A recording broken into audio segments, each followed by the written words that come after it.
We're here today in the Medford Valley of Vermont with a Foundation for Rural Service Congressional Broadband Tour. We have our Congressional staffers here from Washington, D.C. in Vermont today to talk about the challenges and opportunities about building rural broadband.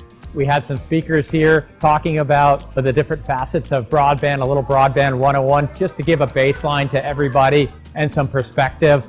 We have many components of our central office and the field network here. Folks are learning hands-on what it's like to splice fiber, getting their hands dirty.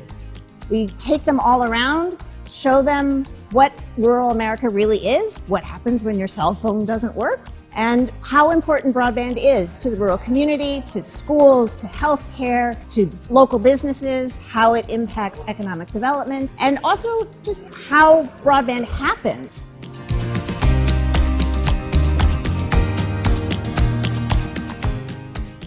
A virtual living room is a private space in a public building where people can go and use the technology to access their healthcare providers.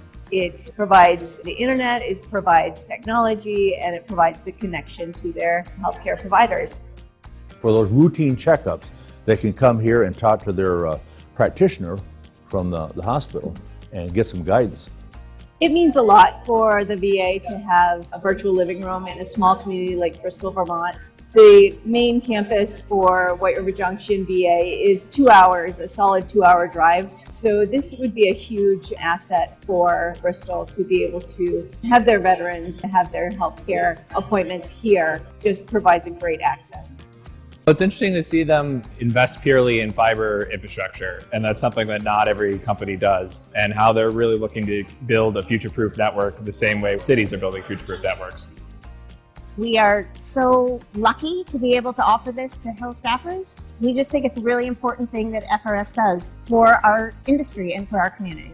I hope that they made some friendships and they met some people that they might not have met otherwise, and that it's a community, a cohort of folks that if they have a question, they can ask each other about broadband.